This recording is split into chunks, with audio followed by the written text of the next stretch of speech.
Hi friends, welcome back to my YouTube channel. ఈరోజు వీడియోలో సేమియా పాయసం ఎలా చేయాలో చూద్దాం. ఎన్ని గంటలైనా గట్టి పడకుండా ఉండే సేమియా పాయసం రెసిపీ నేను ఇప్పుడు చెప్పే కొలతలతో ట్రై చేయండి. బెస్ట్ సేమియా పాయసం అనేది రెడీ అయిపోతుంది.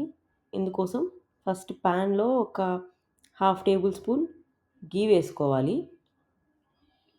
గీ కొంచెం వేడైన తర్వాత జీడిపప్పు, కావాలంటే మీరు కిస్మిస్ కూడా యాడ్ చేసుకోవచ్చు. నేనైతే ఓన్లీ జీడిపప్పు మాత్రమే యాడ్ చేసి కొంచెం ఫ్రై చేస్తున్నాను. అది గోల్డెన్ బ్రౌన్ కలర్‌లోకి వచ్చిన తర్వాత తీసి పక్కన పెట్టుకోవాలి. అదే గీలో మనం 100 గ్రామ్స్ ఆఫ్ సేమియాని తీసుకొని బాగా డ్రై రోస్ట్ చేసుకోవాలి. ఇలా స్లోగా మీడియం ఫ్లేమ్‌లో పెట్టి గనక ఫ్రై చేసుకున్నాము అంటే సేమియా అనేది గోల్డెన్ బ్రౌన్ కలర్‌లోకి వస్తుంది. చూసారు కదా! నేను వీడియోలో చూపించినట్టు ఈ కలర్‌లోకి వచ్చిన తర్వాత మనం తీసుకున్న 100 గ్రామ్స్ సేమియాకి హాఫ్ లీటర్ మిల్క్ అయితే కావాలి.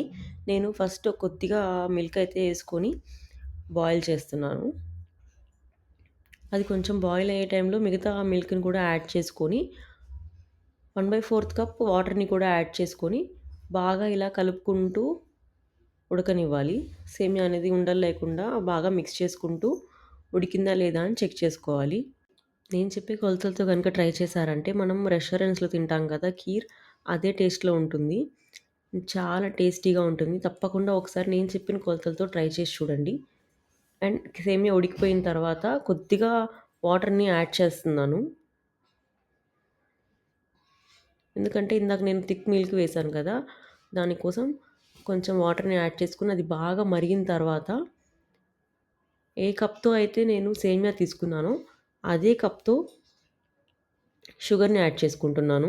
సేమియా అనేది బాగా ఉడికిన తర్వాతే షుగర్‌ని యాడ్ చేయాలి. మధ్యలో గనుక యాడ్ చేశామంటే సేమియా సరిగ్గా ఉడకదు. షుగర్‌ని కూడా యాడ్ చేసుకొని బాగా మిక్స్ చేసుకోవాలి. షుగర్ కరిగే వరకు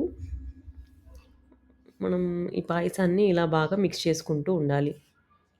మధ్య మధ్యలో చెక్ చేసుకోవాలి షుగర్ కరిగిందా లేదా అని. మన షుగర్ కరిగిపోయిన తర్వాత మనం ముందుగా ఫ్రై చేసుకున్న జీడిపప్పుల్ని కూడా అందులో వేసుకొని సర్వ్ చేసుకోవాలి. అంతే అండి. ఎంతో టేస్టీగా, యమ్మీగా ఉండే సేమియా పాయసం అనేది రెడీ అయిపోతుంది. ఇది ప్రిపేర్ చేసి మీ ఇంట్లో వాళ్ళకి టేస్ట్ చూపించండి. డెఫినిట్‌గా మిమ్మల్ని అప్రిషియేట్ చేయకుండా ఉండలేరు. అంతే అండి.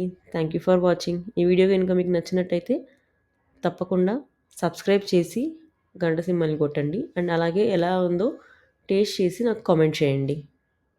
Thank you for watching.